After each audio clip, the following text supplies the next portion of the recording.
Please, those that are at the back, come here.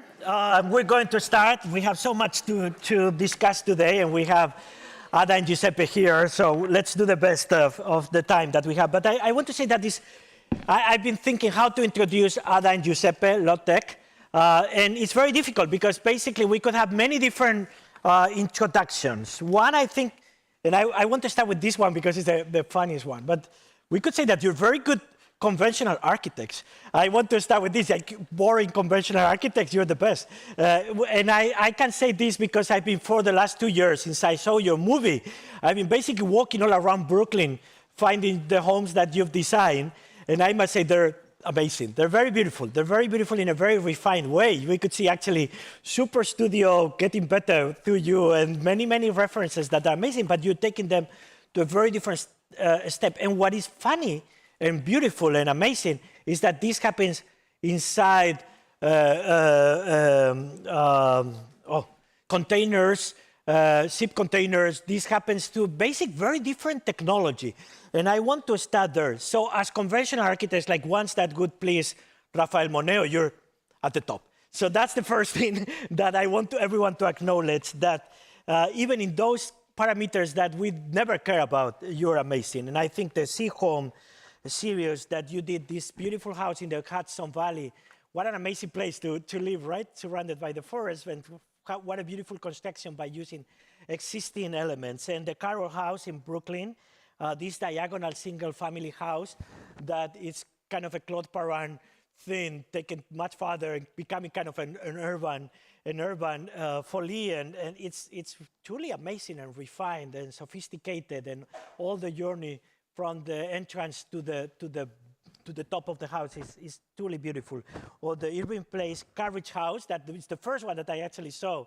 This is all to say that this lecture, the next step is to really take your bikes and go all around Brooklyn, following the low-tech legacy there. But the second introduction, that's the boring one. But I want to make sure that we did that, because you basically could compete for a Pritzker at this point. And that's not that easy. Second, I think it's more that you are also architects who made architecture become something very different. And that's something that I want to also underscore. This is a second introduction that we could do. And I'm thinking, for instance, of the Morton Loft in 2000. I mean, at earliest that, you probably know that's this kind of spaceship introducing a loft that could open like this, and these yellow interiors. I mean, that's in 2000. There's so much that was happening at that time through your work.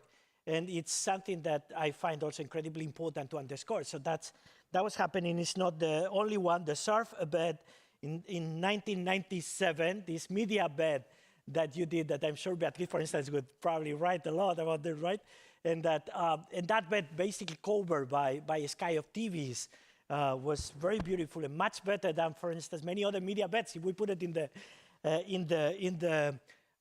history of media beds, yours could be probably on top of the competition, far beyond the Year of the Dragon one or many others that we've seen in the last years. But I want to say that for me, the best project is the point and shoot chair for Barbie. The Barbie project of Barbie becoming this antenna and this seat that could expand. Probably you've seen it. Is one of the best projects, architectural projects ever, in what it meant. And what is not only the sense of humor, but what it meant also to become a subject to architecture would be instantly connected to broadcasting, or a body that would broadcast immediately to architecture, right? And that, of course, is something that we need to remind ourselves. All this work that anticipated many of the things that all of us probably in this room did, and that was connected with work that we want to make sure that we don't forget. Okay, but that's the second one. So the first one, Pritzker winners. The second is changing everything. The third one is the books, and it's research. And I think that also you are very good as researchers.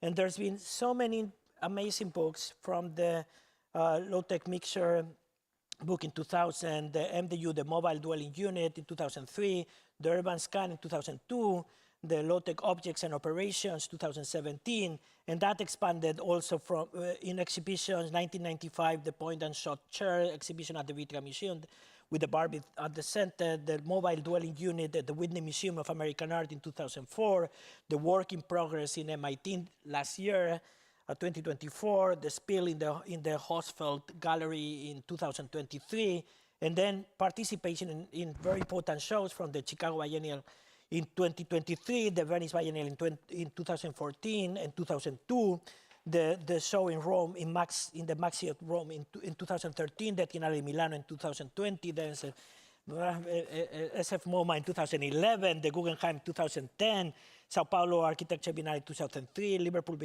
Biennial 2001, MoMA 2001, basically every single venue. And I would say that the last introduction, it's really like big stars. And I'm referring to your movie, or the movie that Thomas Piper did on you. We start with the things we find, the low-tech movie, which of course follow a number of movies, two equally important stars like Pierre Tudolph, Sol Levitt, Elizabeth Kelly, that Thomas Piper did in the past, and that I think gave an amazing view of what is the focus of your work and what has been making you so exciting for many decades and the decades to come. And I want to say that it's also a moment today that we have open house to celebrate also that you've been more than 20 years teaching here, and that you actually graduated from Columbia right after your first degree in Naples. And that I think that you're teaching extensively many different things, but I think definitely what we've learned from Giuseppe is an attitude of care for the student, for what everyone says, for basically a careful look at what each one is bringing. I think the series of studios that you've done, turning the work of students into books that give them voice and that allow them their voice to be sent, to be broadcasted like the Barbie antenna, it's been incredibly transformative for the school. And it's something that many students refer to when they say what's the best experience they got here.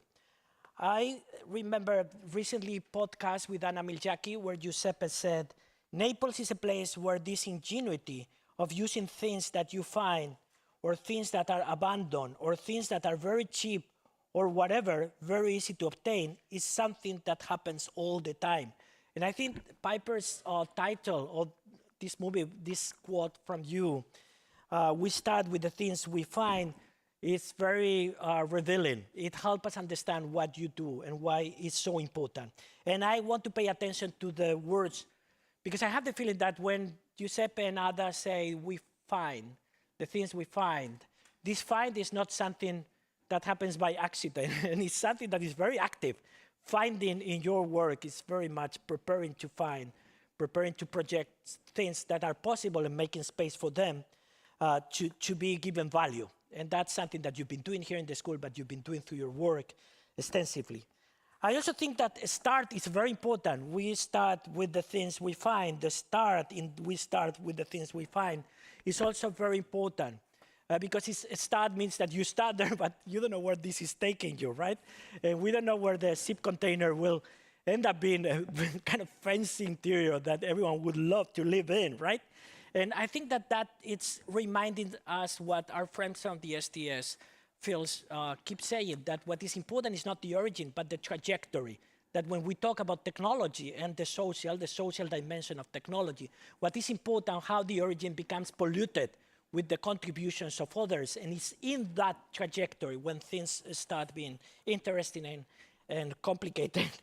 And I think the third part, I want to refer to your activism, your activist, through your design, through your teaching, through your public participation. I remember you keep adding things to your bike, right? And that's Black Lives Matter and many other things. So, and the activist, I think, is in the width, and that goes back to your students being given space to develop their books. Their width is very different than for, and very different than on behalf of. And this width, it's a way to understand the politics of design, the politics of teaching, the politics of what you do. This is only the beginning of an amazing day to celebrate the more than, many years of Barbies being propelled to the media space, and beds that have a sky of TVs and bikes with Black Lives Matter signs. and 20 years of teaching here. So join me in celebrating low-tech, Ada, and Giuseppe. Thank you so much. Thank you, Andres, for inviting us to do this open house lecture and also for the introduction. I think we should have asked you which projects to include in the lecture, in the talk, because almost all of the ones that you mentioned are not in here. It's very hard. It's very hard after 30 years of doing this to pick what to show. Anyway, so we will see tonight projects, of course, some of our projects, but also intermittently you'll see some imagery, black and white imagery, which is part of what we call Urban Scan, and it's actually the next book coming out.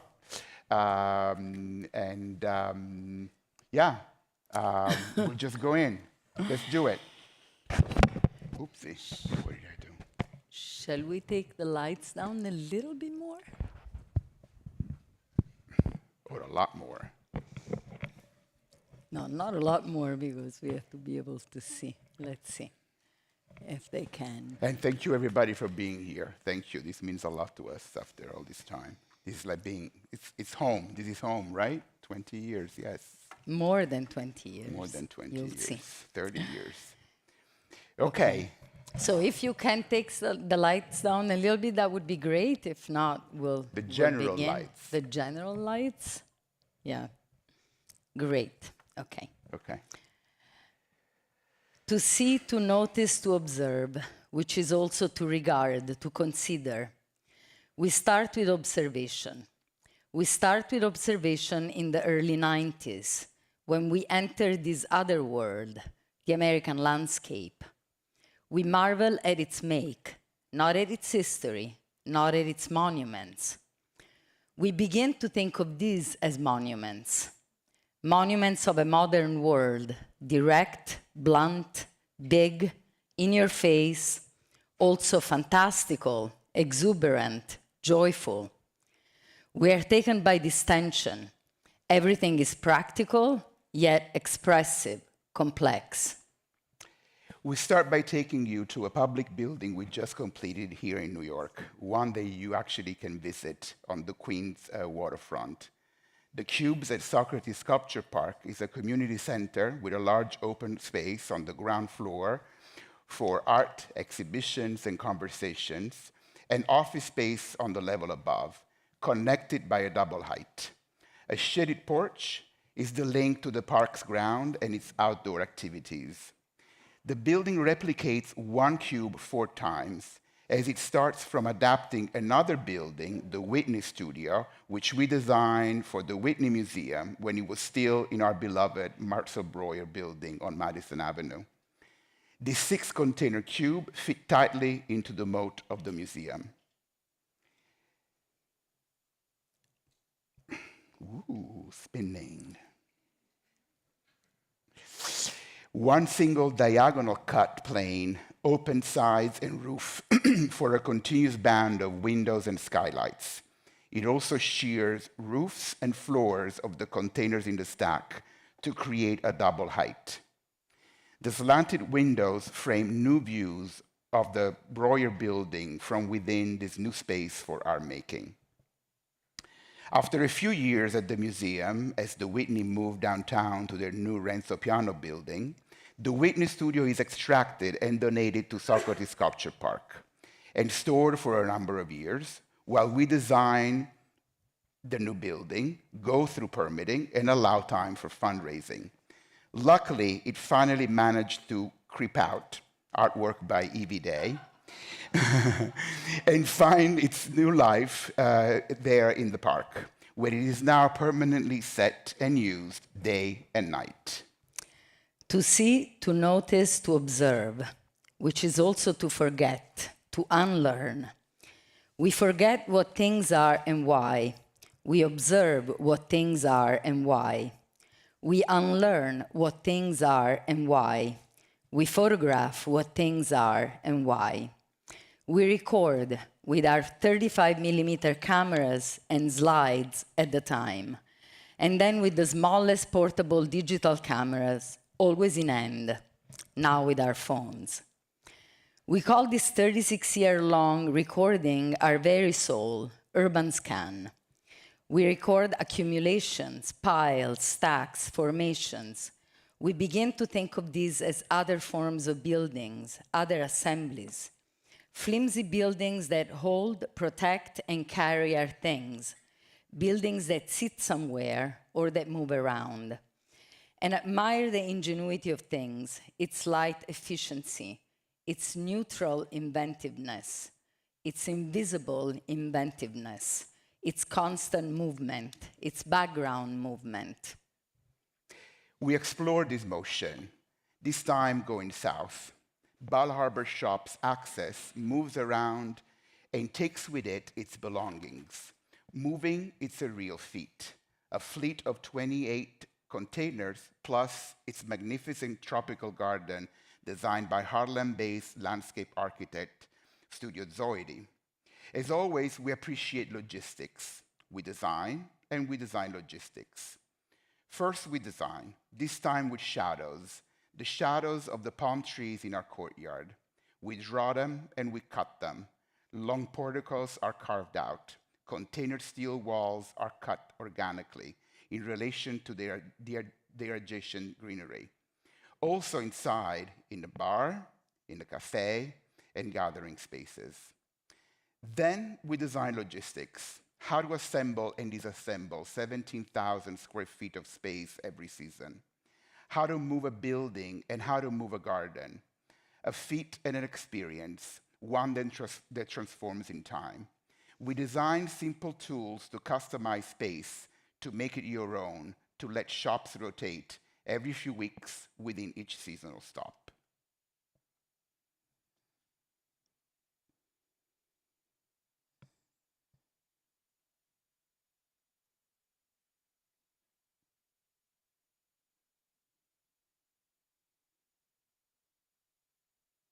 It's always a miracle when it's real.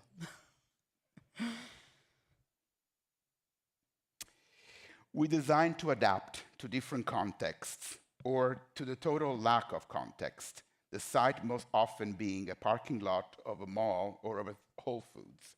Somewhere, nowhere, still moving.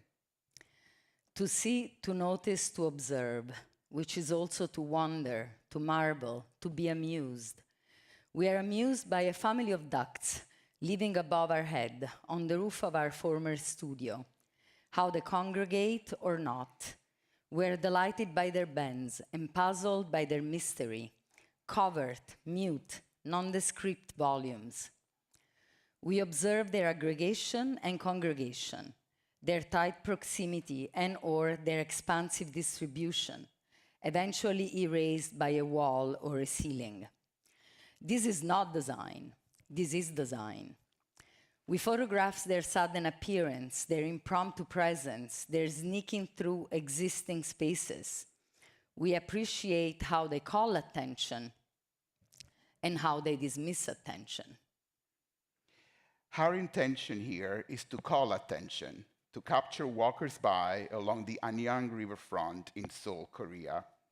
Commissioned by Kyung Park, one of the founders of the Storefront for Art and Architecture, APAP Open School is a place for the community to question urban development, to question erasure of street fabric and texture, of shops and stories, of local histories, where new buildings are built and everything else gets demolished. It is a place to gather and to consider the possibility of a different shape for urban progress. APAP Open School infiltrates the geography and topography of this riverfront, its trees and slopes opportunistically. It invites, encouraging lingering below its covered outdoor or entering. It is a public space for exhibitions and dialogue, in constant relation to the surrounding city, inside or outside, above and below. We draw our projects and buildings, 8 containers on a fishboard pattern, one bending down, one up. We draw them on cardboard boxes. Here, 1 cardboard box for eggs, 15 dozens, and 1 for kombucha, my favorite, ginger ale. Boxes we find, boxes we get, these boxes are everywhere, we notice. We draw them with our laser cutter. Its size limit is our constraint. In order to make larger drawings, we need to either assemble smaller pieces or cut and fold to fit the machine. Then we burn. The machine burns. Burning is also a removal, as it is in our own work. When we burn, we disclose the cardboard box corrugation and let it act as the corrugation of our box, of our container boxes, dismissively of scale. We make this series of drawings called foldables on different boxes we collect. The cardboard box is the ultimate unit of transportation. It occupies the inside of containers. Drawings of different projects we work on, a series that makes one larger drawing when together, or folds discreetly yet in another box, which ends up in the window of the gallery. This side up is the name of the exhibit, Herald Project, a Lower East Side gallery for which we design also the signage, another attempt not to erase, another form of layering. Foldable number 9 is our building in South Africa. It includes the adjacent mural of Nelson Mandela, one of our superheroes. A piece of a newly forming community in post-apartheid downtown Johannesburg, Driveline Studios, occupies a triangular site close to the main axis of life and activities in the new neighborhood of Maboneng.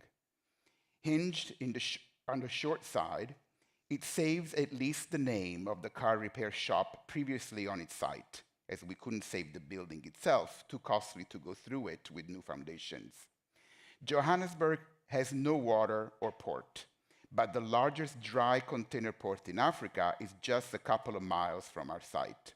Originally, we sourced 140 shipping containers by color based on availability, green evergreen and blue Seco, and leave them in their original aged colors and textures. We celebrate the courtyard space within them. All units include an outdoor covered space facing the communal courtyard area.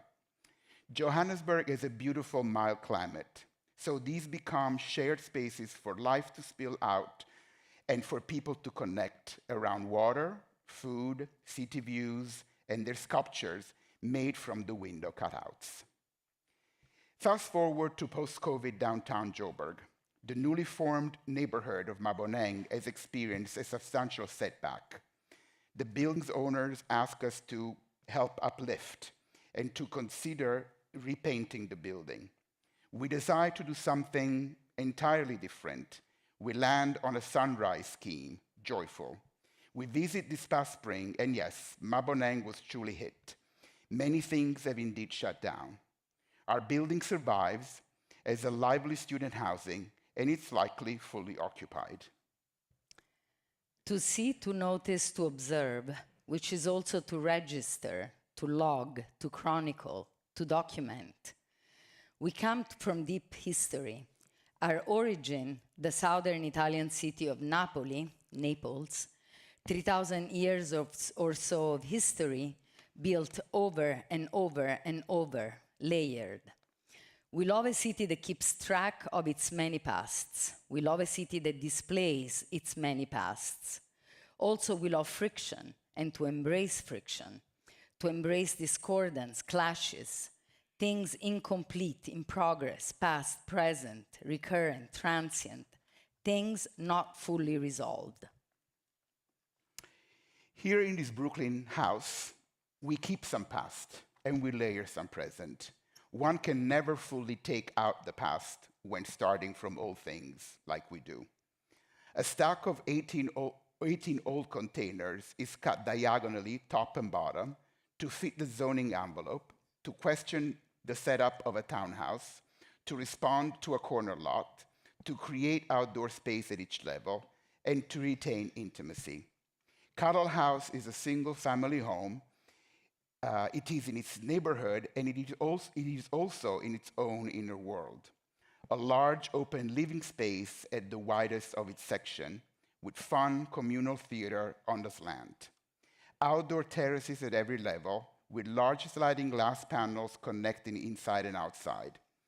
And intimacy where needed, using the 8-foot width of the container playfully. Here, you see for the young ones.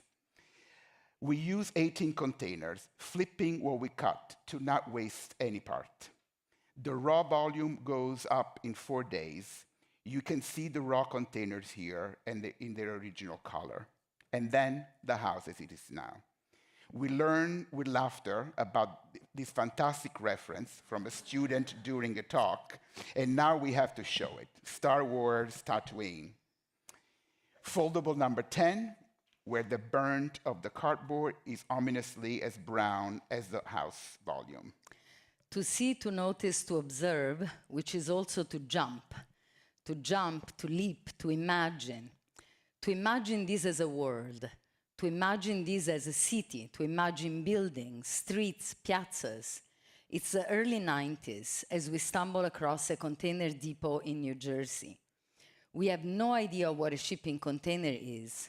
Yes, there was a time when we collectively had no idea about what a shipping container is, or was. We jump literally from the excitement of this discovery of its large scale. These are not just objects. They are modular, stackable, same. This is a system. We see its potential. We jump to learn about it, the container intermodal ability to travel on train, truck, and ship, its structure, its logic. We embrace its sturdy basic essence and quality, its elongated space, and its previous lives. And with all, we embrace its mobility. Foldable number 1 is an exploded drawing showing moving parts. Proudly, it is part of MoMA's collection, telling another story of movement. Movement of our Puma City, a 24-container movable building that requires many additional drawings as we need to understand and communicate the operations, sequencing, and moving part components that make it possible for this large experience to exist and to go around. To go around the world by cargo ship, stopping at different ports around the globe following the Volvo Ocean Race and its sailing boats. To create a place to socialize at each port, with shops and bar event space above, and open outdoor areas and cantilevering terraces for the crowds gathering around the events, here during the stop in Boston's Harbor. To value, to appreciate, to treasure, which is also to grasp, with our minds, with our heart, with our soul, with our hands. We call these things artificial nature. Like nature, it grows incessantly, independently, outside of our design, inside of our needs and wants. It also grows abruptly, carelessly, following its own logic, at times paradoxically.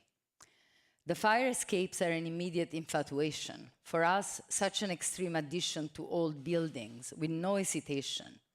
Extreme in their size, location, and setting. A blunt aggression to quaint facades.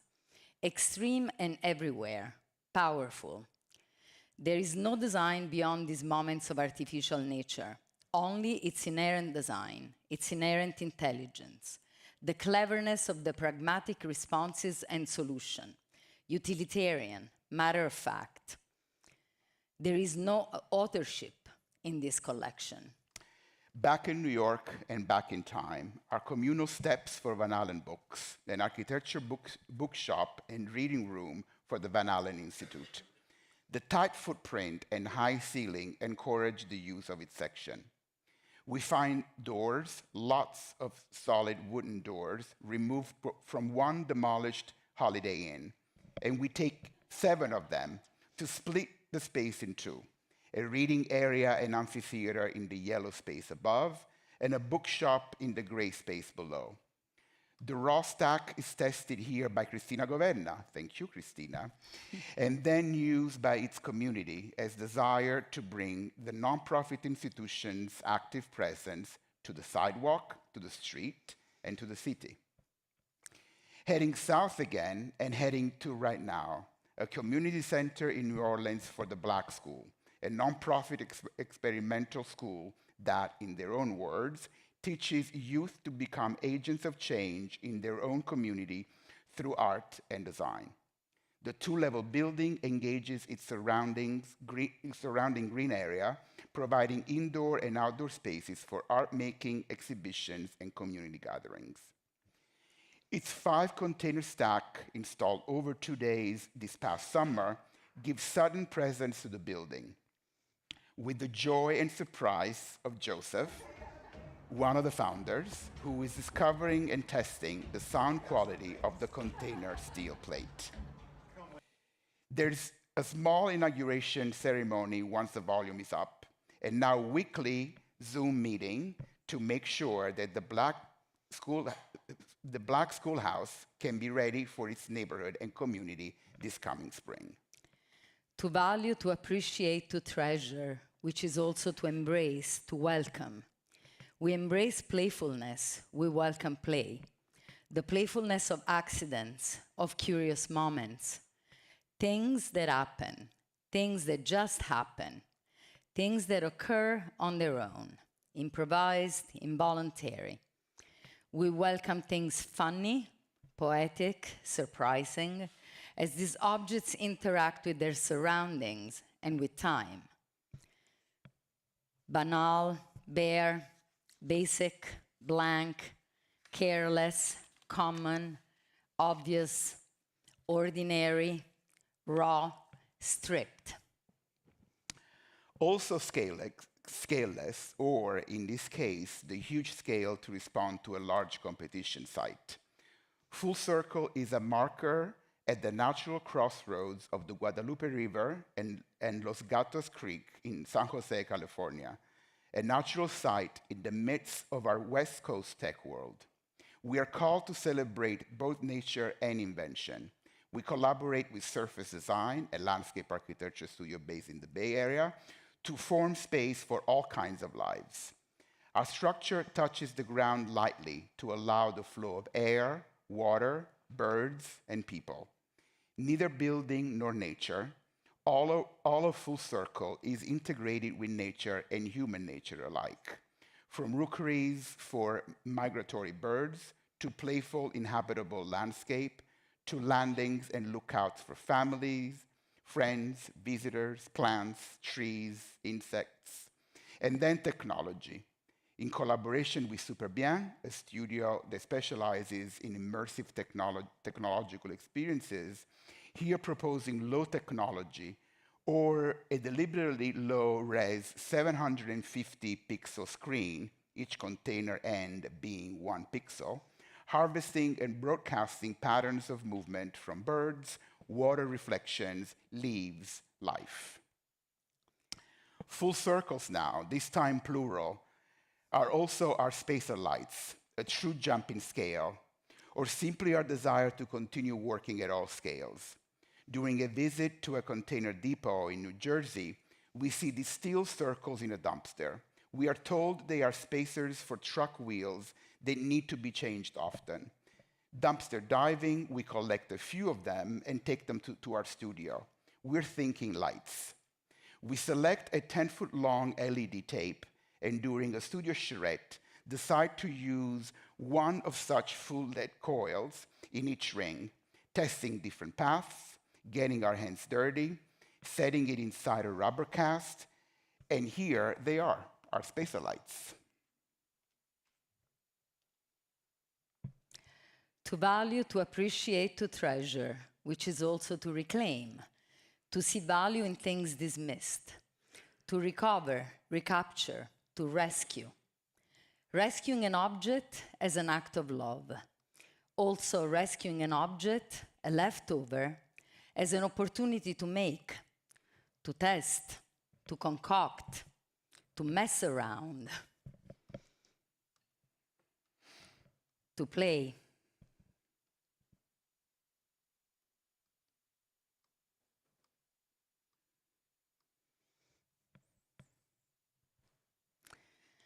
This past summer, we played together with visual artist Stephanie Dinkins on a piece you can still visit in Brooklyn, there till November 2nd, a public art project commissioned by More Art, If we don't, who will? The stories we tell our machines is a performative and functional artificial intelligence laboratory to record and display.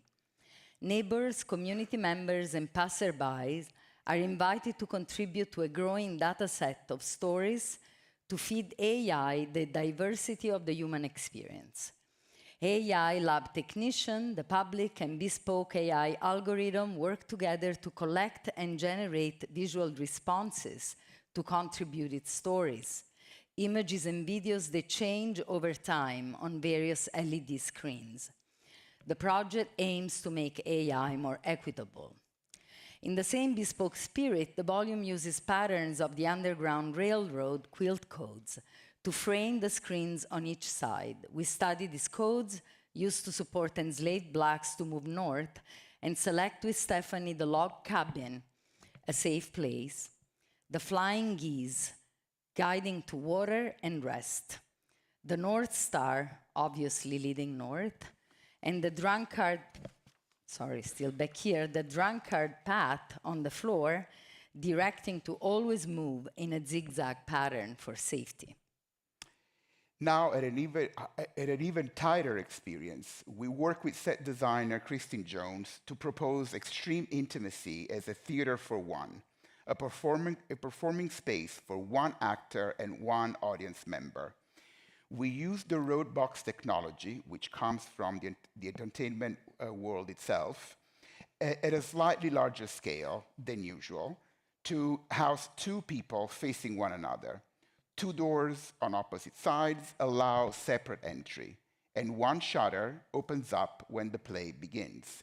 It announces on the outside that the play is on. Here in Times Square, and then during the former Chicago Architecture Biennial, where Theater for One is shown in its literal blueprint. We create a parking area, load in, load out, to allow the unit to move and to be activated throughout the city and within the cultural center. The one-to-one scale blueprint keeps the unit presence and story when Theater for One is moving around.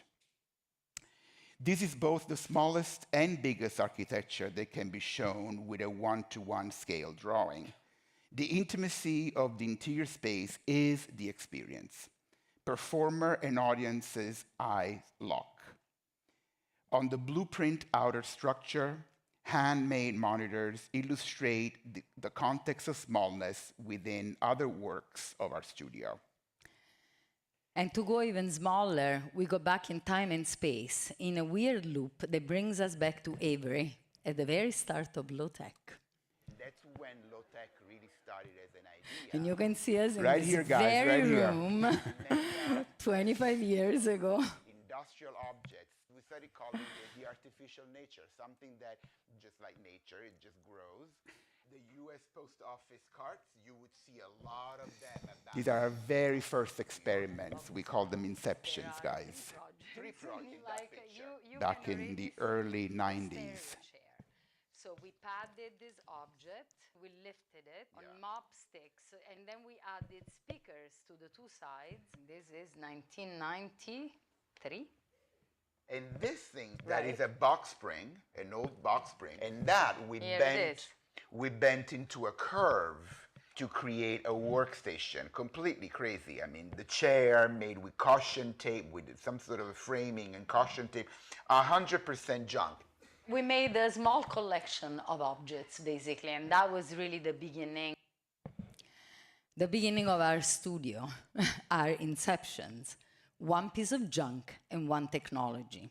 Found objects collected in the street in dialogue with our desires. A mail cart and speakers. A box spring and a computer. An oil drum cut in two and a coffee maker. It's called the gossip chair. 3 found chairs, one with TV, one with a phone, disassembled and reassembled. Of course, all these things worked. That was our pride.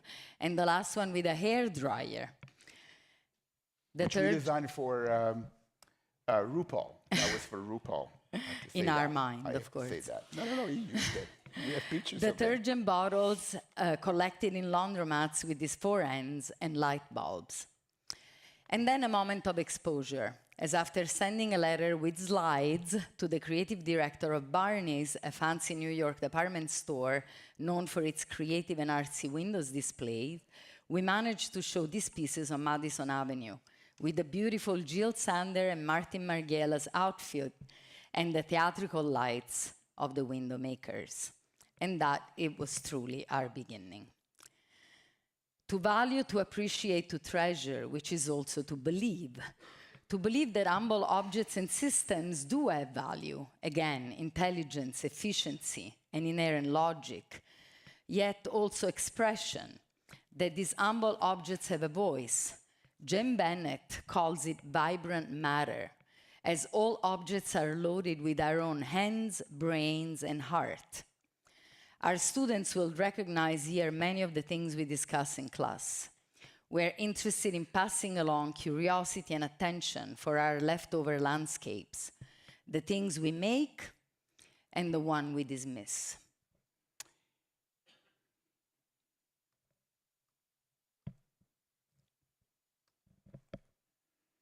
Paying attention to things for what they could do. Here, for a public art shortlist competition on the median of the Pacific Coast Highway, as one enters the city of Gold Coast, Australia. The site is the red line on the top view, with the maximum envelope is shown in the yellow circle.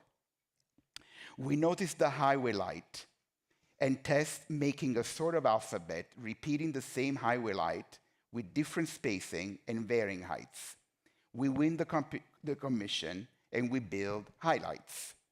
Driving along the highway with equally sparsely spaced lights, one suddenly encounters instead this cluster, a small community. It is not a sign, it is more of a verse, letters, words, a cloud. Definitely a marker, an announcement of something changing, something to come, an arrival or departure from a place. To see, to notice, to observe, which is also a practice, a daily practice. We look, we pause, we crop, we reveal.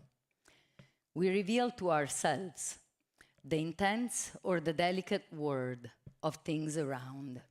Our infrastructure, scattered, systematic, nowhere, everywhere, essential, utilitarian, rhythmic, expressive, whimsical, poetic.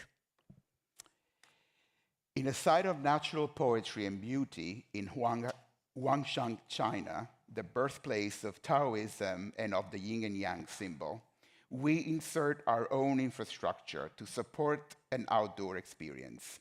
3 areas: the entrance gate with ticketing info pavilion and the marker behind it, the restaurants and cafes at the highest elevation with the start of a future zip line, and the aquatic sports pier by the water below.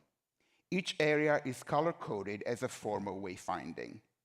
Chun Mountain Camp works with and within its surrounding nature.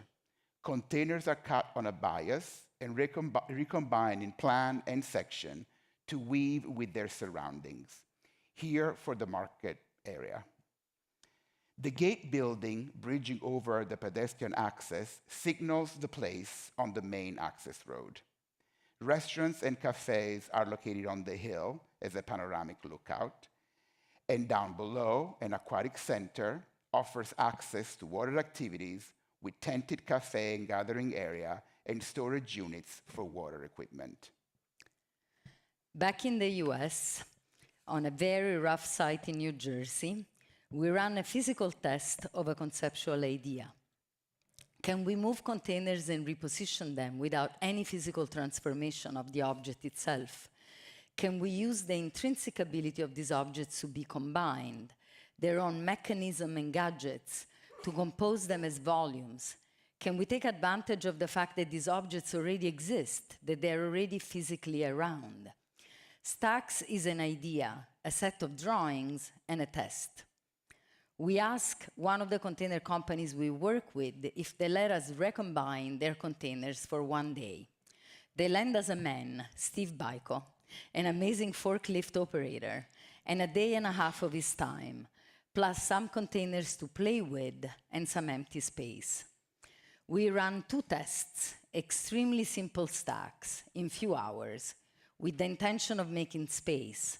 Container piles are generally very compact to minimize space occupation. Entering these assemblies is quite magical. But the moment of true joy is when Steve Baiko enters the space and bends down to photograph. This is his daily work and word, and in this moment, he sees it differently. He notices. We think of these tests as different forms of building and immediately imagine them as possible interventions in public space. Triangle stack number 3 is a collaboration with artist JR during his exhibition at the Brooklyn Museum in 2020. JR worked on the Chronicle of New York, part of the City series where he photographs and interviews a broad group of citizens as another way to portray a city. We discussed holding his mural up with one of our stacks. The project is a fantastic challenge as the mural is wide, and very tall, and a windy Brooklyn waterfront, and as a temporary installation, it cannot be executed with foundations. We use container fittings to hold containers together with precise modifications to allow for non-90-degree angles, and then propose to fill containers with water to weigh down the structure to resist uplift. Our structure engineer approves 2 full levels, all filled instead of foundations. Tote tanks, which are modular to the shipping containers for shipping liquids, fill the box completely. Then our studio and JR Studio form a WhatsApp group to actually fill the tanks. It takes hours, days, as we alternate at night after work. A bore, a task, yes, but also a moment to pause and to be with the work, a moment to participate together. Supposed to be at Domus Park for just a few months, it stays for many more as the COVID lockdown begins. And then the mural breaks down and it is removed. And our stack remains 1 more full year, offering a place of respite during the pandemic for people to go and do whatever, but Black Lives Matter protests included. When triangle stack number 3 is finally taken down, the 18 containers go back to their container depot, and the tanks go back to their sale unit, and the site is unaltered. To see, to notice, to observe, which is also to obsess. We work and work and work with this object through the past decades and learn that wherever we are in the world, we find it in great abundance, discreetly anonymous, omnipresent, in the background. Yet there, here, always present. We wonder about numbers. How many on our planet? How many shipping containers at any given time? The video is our attempt to visualize this quest, a sequence of screenshots of all container ports as we follow the coastlines of our planet land masses. Screenshots that keep the same orientation and attempt to include the full port. The act of recording per se is a first identifier. We see the port amounts, their proximity, the mandatory need for every country, even small ones, to have a container port in order to partake in our global economy, everywhere. In the video, a yellow dot marks location, while the other ones are enough to outline our land masses. We can recognize our atlas. That's how many ports there are. No records exist to testify to the number of containers on our planet. No organization responsible for keeping count. 170 million is the number on the Container Principle book by Alexander Close, published in 2015. We ask AI today, and the answer is an estimated figure of up to 530 million. We do a second video, same ports, this time all at the same scale, with the same north orientation, This time, we're looking at the container stacks, at their abstract geometries, at their colors. We wonder, our own ingenuity wonders. Also, we recognize we are in the presence of another world, always adjacent, always inaccessible, not for us. There is not one person ever in this landscape, in these hardscapes. It is a planet within our planet, marvelous and yet disjointed. So we take it into our own hands. Spill for 1 to 29 is a response to the elusiveness and opacity of the shipping world and to its success. Our art installation is a reflection and a provocation. We take one container and break it into 29 pieces. It's a TEU, 20-foot equivalent unit, the basic container unit, also known as an inexact unit of cargo. We diagram one-to-one on the unit, its name, definition on its outside, and its inefficiency on the inside. The squares on the floor mark the pallets stacked too high to occupy the magenta, to occupy the space, while the magenta, the main magenta space, while the light pink is the average 24% that travels empty. Let's see if this goes. The container is vivisected or dissected, cut apart or broken open, exploded. Spill is an act of violence and/or an exorcism. It's a rebellion. It's our rebellion. Spill is a spell to incite pause. We cut the piece favoring the already existing 90-degree connection with one dimension at 18 inches, the height of a sitting or a low table or a bench. We want these pieces to be for the body, for our collective body. We want them to welcome us. We call them communal furniture. We use everything. There is no positive or negative. The entire container is spilled on the floors and on the walls. This time to welcome, to allow seating, wandering, connections and conversations around the pieces and in close proximity, as this completely mysterious object is now fully exposed and in direct contact with our body, as this mute and mysterious object is now experienced at a domestic and intimate scale. In the exhibit, the fragments are organized around the Panama Canal, mapped on the floor, scaled to the gallery, and oriented to the true north to anchor the work in geography. All container ships go through the canal, as containers are all fabricated in the East, mostly in China, and move mainly east-west to carry all we in the West in port.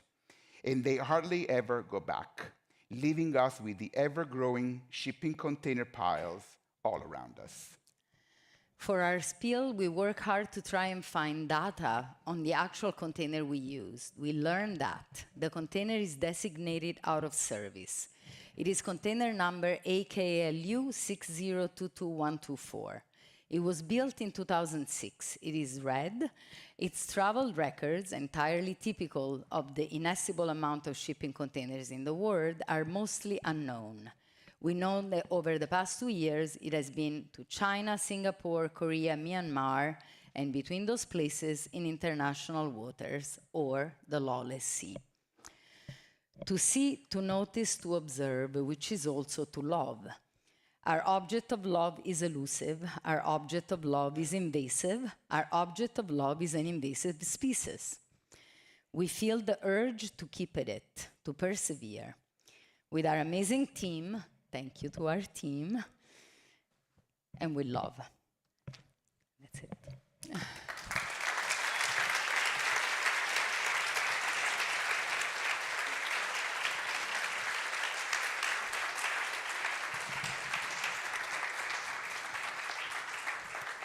We're